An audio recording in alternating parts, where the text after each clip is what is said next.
Hello guys, welcome to my channel Fast Learning. Hi guys, तो आज की video में हम लोग देखेंगे कि जो प्रोजेक्ट क्रिएट किया है उसमें से जो जो अननेसेसरी चीज़ें हैं उसको हम क्या क्या है और कैसे निकालेंगे उसको। तो सबसे पहले जो कोड हमने कल प्रोजेक्ट हमने क्रिएट किया था रिएक्ट जेएस का, उसको मैं पहले वीएस कोड में ओपन कर देता हूँ। तो ये मेरा कोड मैंने वीएस कोड में ओपन किया है।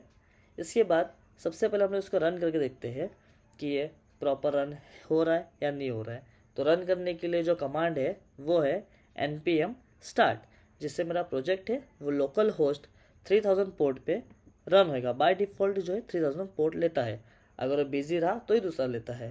तो जैसे कि मेरा प्रोजेक्ट रन हो चुका है और यहाँ पे हम जैसे कि देख रहे हैं लोकल होस्ट 3000 पे मेरा जो प्रोजेक्ट है वो रन हुआ है और प्रॉपरली रन हो रहा है, जो कि आइकन रिएक्ट का आइकन दिखा रहा है। तो क्लीन करने से पहले मैं थोड़ा यहाँ पर फोल्डर स्ट्रक्चर आपको समझाना चाहूँगा। जैसे कि आप देख रहे हो कि ये जो सबसे पहले जो है तो नोट मॉड्यूल जो फोल्डर है, इसमें जो हम लोग एक्सटर्नल जो लाइब्रेरी इंस्टॉल करते हैं तो उसके जो कोड रहता है वो नोट मॉड्यूल में पूरा स्टोर होता है।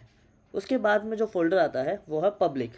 पब्लिक में क्या क्या होता है, पहले होता है फेव आइकन। क्या होता है, जो कि हमें क्रोम पे जो यहाँ पे टॉप पे दिख रहा है वो फेव आइकन होता है, जो कि हम लोग चेंज भी कर सकते हैं। बाय डिफ़ॉल्ट रिएक्ट का है।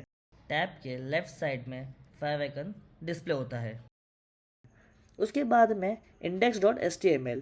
index.html हमारे प्रोजेक्ट का मेन पेज होता है, जिसमें हमारा पूरा यूआई रेंडर होता है, जो कि यहाँ पे दिखाया हुआ है। आईडी रूट के अंदर जो है कि वो पूरा हमारा यूआई लोड होता है। और ये कहाँ पे कनेक्ट है ये मैं आपको आगे बता दूंगा, कौन से पेज में इसमें पूरा कोड जाता है। और आइकन से इसकी भी हमें कोई ज़रूरत नहीं है, बट फिलहाल के लिए रहने दीजिए।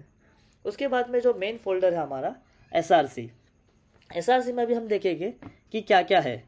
जैसे कि एसआरसी अगर मैं, पर उससे पहले मैं आपको बताना चाहूँगा पैकेज.json। इसमें क्या होता है, जो हम लोग डिपेंडेंस एक्सटर्नल जो लाइब्रेरी हम लोग स्टोर करते इंस्टॉल करते हैं वो सब के नाम और वर्जन यहाँ पे होते हैं, जिसका कोड पूरा नोड मॉड्यूल में होता है, जैसे मैंने आपको बताया। तो जो भी डिपेंडेंसी है सब कुछ इसमें होता है, प्लस इसमें स्क्रिप्ट भी हम लोग लिखते हैं। जैसे हम लोग जो npm स्टार्ट हम लोग जहाँ पे लिखे थे उसका स्क्रिप्ट जो यहाँ पे स्टार्ट लिखा हुआ है, उससे क्या होता है रिएक्ट स्क्रिप्ट स्टार्ट, यानी हमारा प्रोजेक्ट रन होता है। तो इस तरह से इसमें स्क्रिप्ट भी लिखा होता है। तो ये होता है पैकेज.json। उसके बाद में हम देखते हैं अपना एसआरसी फोल्डर। एसआरसी फोल्डर में क्या होता है, सबसे मेन पेज जो होता है वो है हमारा index.html। अगर आप ध्यान से देखोगे दोस्तों तो index.html में देखिए ऐप जो पेज है, जिसमें हम सारे राउट जो भी हम लोग जो लिखना लॉजिक हम लोग लिखते हैं राउटिंग वाला पूरा, और वो पूरा हम लोग इसमें देखें तो हम लोग टैग करते हैं root.render में, यानी रूट आईडी में। जो रूट आईडी हमने देखा था पब्लिक में index.html में, हमने वो रूट आईडी देखा था, यानी उसमें जो भी लिखा हुआ है वो सब कुछ आके इसमें इस आईडी के अंदर वो रेंडर होएगा। यानी ऐप में जो भी रहेगा वो index.html में रूट आईडी में सब कुछ रेंडर होएगा। उसके बाद में हम लोग देखते हैं कि ये जो रिपोर्ट वाला जो वेब वर्चुअल है इसकी हमें कोई ज़रूरत नहीं है, तो हम इसे डिलीट कर देते हैं। उसके बाद में ये index.html में जो उसको इंपोर्ट किया हुआ है वो भी हमें उसकी कोई ज़रूरत नहीं है, वो डिलीट करता है, तो उसको भी डिलीट कर दीजिए। कमेंट की भी कोई ज़रूरत नहीं है, ये भी हमें नहीं चाहिए। रिएक्ट स्ट्रिक मोड ये भी हमें नहीं चाहिए, तो इसको भी हम लोग यहाँ से निकाल देते हैं।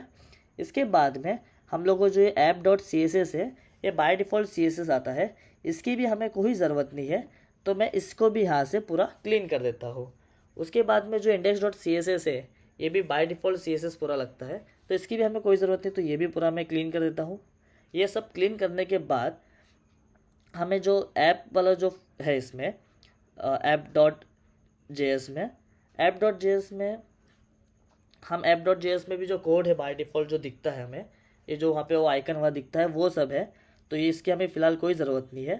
तो ये पूरा डिव में से जो हेडर पूरा लिखा हुआ है ये पूरा मैं यहाँ से निकाल देता हूँ। इसके अंदर हम एक पी टैग लिखेंगे।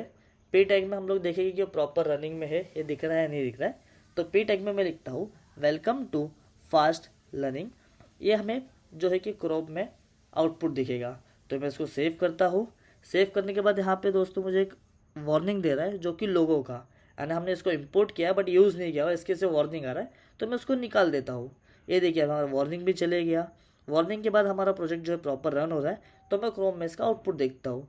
तो जैसे दोस्तों मैं क्रोम में देख रहा हूँ कि इसका आउटपुट प्रॉपर आया है, यानी हमने जो जो कोड निकाला वो अननेसेसरी था और उसकी कोई ज़रूरत भी नहीं थी, और ये प्रॉपर हमारा रन हो रहा है।